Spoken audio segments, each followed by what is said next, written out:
Hello, Ian Agrell, Agrell Architectural Carving. Today I've got a couple of pieces by Thomas Sheraton. They were actually, originally, they would have been smaller, probably quite narrow, because they were borders for pier tables. But you can imagine how delicate they would be. We've used both of these motifs in other forms for architectural decoration. But you can see the delicacy and the lovely swirls of Thomas Sheraton. So his book, The Cabinet Maker, and Upholsterer's Drawing Book, published around about 1793, 1802.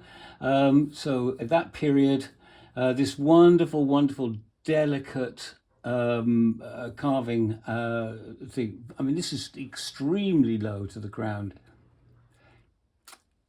So Thomas Sheraton, early 1800s.